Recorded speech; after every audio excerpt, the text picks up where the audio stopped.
Hi, good afternoon. My name is Khalid Nizami, and I'm one of the co-founders of FRIKA. We are a platform, upcoming platform to enable people, like-minded people, to get together and create some positive voice. One of the areas we are focusing on is circularity, sustainability, more towards socio-economic and environmental factors. Uh, I'm a passionate practitioner of circularity, and as part of many series of videos which we are going to be hosting through our Frika channels, I wanted to speak to you all about circularity, specifically in terms of the socio-economic and environmental benefits of circularity or circular economy. Now, we all know the business benefits, or probably most of us know the business benefits of circular economics, which is mainly in terms of taking resources from various parts of the world, various areas of the world, be it in terms of trees, mining, water, many others, right? So people, etc., and then converting into products. And typically, when we convert anything into product in terms of a linear economy, we just produce, we use, and we waste. So quite a bit of our waste lands up in the landfills. Talk a little bit about that in a bit. Uh, Now, circular economy changes the game in terms of we move away from the linear economy model into more of a circular economy, which helps in terms of a whole lot of reapplication of the product which has already been made, reuse, recycling, refurbishing, remanufacturing, repurposing, reducing, uh, recycling uh, products and solutions which we create, which then helps in terms of one, reducing our waste, slowing down the speed at which we are generating waste every day. Literally, like one individual, just you or me, singularly produce about 2.5 kgs of waste every day. 2.5 kgs per person. Just imagine, over the year we are probably producing about 600, 700 kgs of waste, just one individual, right? And about 90% plus of this waste lands into the landfills. It's not recycled, or it's not like managed. So it's not very far uh, from the time where we might be literally living in and around, surrounded by waste or garbage. So circular economy for sure reduces, if not eliminates, this whole problem in a way that it slows down the speed at which this waste is getting generated. We are reusing. It's a loop in which we are continuously using something which we have produced, either in the same form or in different forms, in a way that we elongate the whole lifespan of that product, or the raw material, or the packaging material which has been used in that final product or solution. Now, there are lots of benefits upstream and downstream from circular economy, and that's the key purpose of the talk today, or this podcast today, right? So basically, when we talk about uh, the upstream activities, which are more in terms of like, okay, we have produced something, we have used it, and it lands into some kind of waste management area or landfill. Good news, if it goes through the right process, it's kind of like going through the process of managed waste. It might end up getting recycled in some way, right? Not necessarily everything, but some part of it. What I mentioned about less than 10% of the thrown away material. The key is what happens to the 90% or 90% plus. It lands into landfills. Landfills, as we all know, create a whole lot of other issues, all the way from slavery, women's slavery, like most of the landfills, especially in the third world countries, are scavenged, right? There are kids like who literally walk in and out of these landfills every day. There's a whole lot of hazardous chemicals which are getting generated. These kids are breathing these, they are stepping into these chemicals, and these lead to longer term health issues. And it could be varied issues. It's not just like simple, issue with like breathing or lungs. It could be many things like skin cancers, many things, right? So the lesser the landfills we have, or the more we use circularity or circular economy, we can really have a positive impact on the life of these kids, right? These children, in a way that instead of like being in landfills, they could probably be, uh, even like, I'm not saying they have to work, they should not work. If the adults in the family, the men and women, the parents of these kids, end up working in facilities which are managing these waste, not landfills, but managed e-waste or waste management facilities, they are employed there, which may end up like sending these kids to schools, get some education, right? They will get proper food, they will get proper nourishment, and they will get an education and probably a good future. Similarly, on the other side of this whole cycle is another big problem we have, be it in the farms, or be it in the orchards, be it in the coffee plantations, be it in mines. Most of the workers are young adults or even kids. Like I was doing a research for a recent talk on the same subject, and I came across some very surprising facts, like as surprising as 6-year-old kids, uh, like being like managed as slaves in the mining industry for cobalt or copper mining, especially which is used for producing laptops and smartphones these days, right? So circularity can help in this area as well. Like we bring in the voice, we bring in the positive voice, we help in terms of eliminating the use of kids in these aspects, right? So either through proper governance, either through proper policies, either through uh,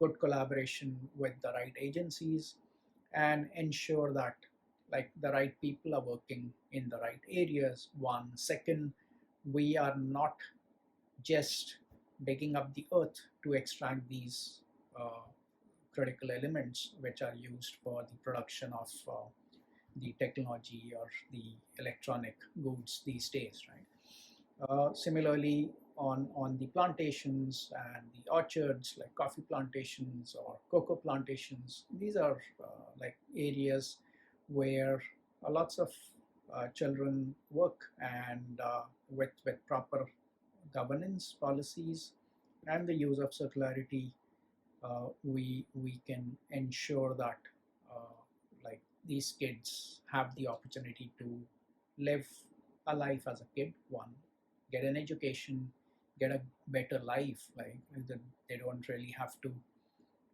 like not get educated, and this creates a vicious cycle. Like their kids will end up doing the same when they become parents, if they kind of like survive and marry, because these are like hazardous conditions they work in.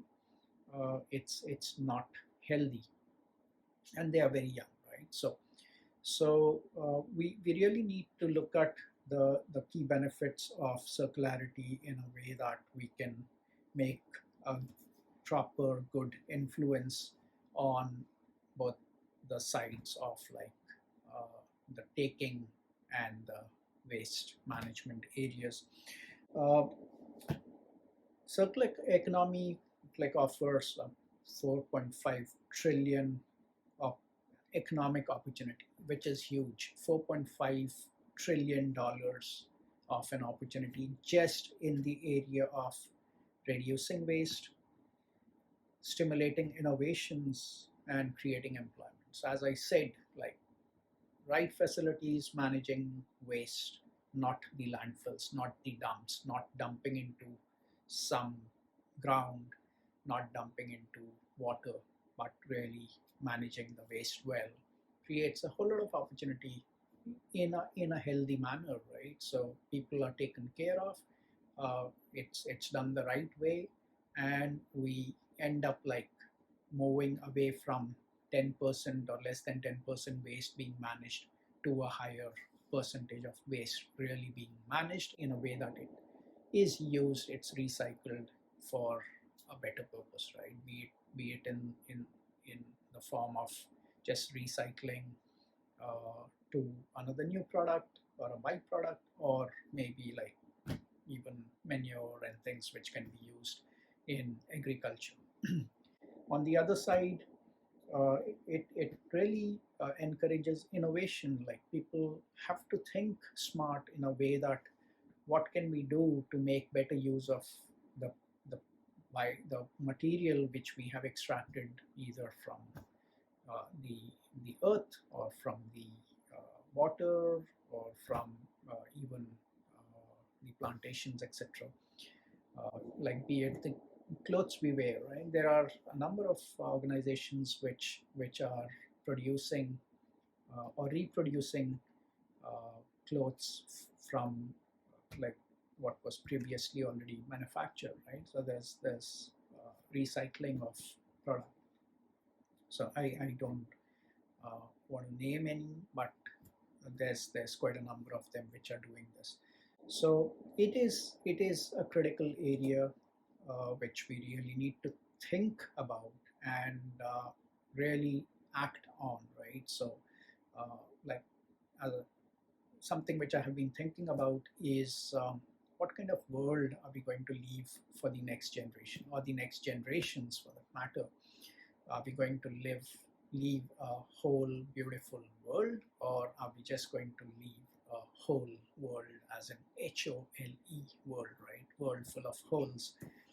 Like we are fortunate, we have seen this earth in its glory, the greenery, the beautiful seas, the beautiful landscapes, the snow, and yeah, we have been through some ups and downs in terms of the climate, but probably not the worst of it, right? So if we continue to do what we are doing or not do what we need to do, I can certainly say that we are going to leave this place much worse than what we got it. Probably that's going to be a big cause of concern for the next generations. So let's do a bit. Let's make sure that we adopt circularity. We really start practicing circularity. We make people aware of circularity and end up helping on both sides of these circular process in terms of ensuring that the socio-economic and environmental aspects of sustainability or sustainable progress or sustainable development is really a walk, and it's not just staying a talk, right? So with that, I leave you with uh, the thought that hey, let's do a bit. It's not a big deal, right? So this is not something we have to wait for anyone else to initiate.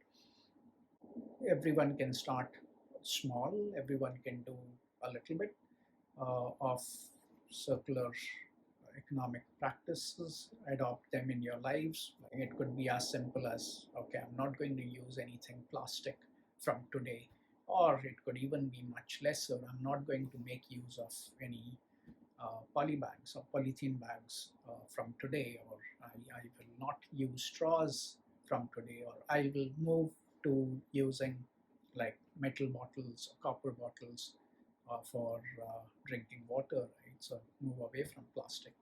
So look at it that way. Like think in terms of when you throw away something, uh, like why does it need to be thrown away, right? Just a simple thought. Can it not be used by someone else?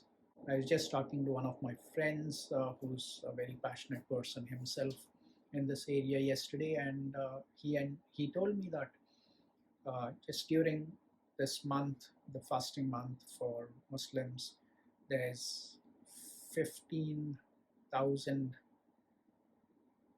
kgs of food which goes waste, and this is just in one city. 15,000 kgs of food which is just being wasted, right? It could be used, it could be put to much better use either in the same city or probably elsewhere, right? So it's a critical thought. I really want you all to think about this part seriously, like and really, like start practicing circularity. So this, as I mentioned, is going to be a series of talks on different things. We are going to be probably talking about empowerment of women, better life for children. We're going to be talking about mindfulness. We are going to be talking about mental health. There's going to be many talks. This is just one of many, and uh, do subscribe and like the channel. I think our effort is really to make, like, play our part in making this world a better place. As the song goes, right? So we really need you all to come join us and be part of the FRIKA world and be part of this community of circular practitioners and people who are going to really make a positive impact for the world. Thank you so much. Have a good day.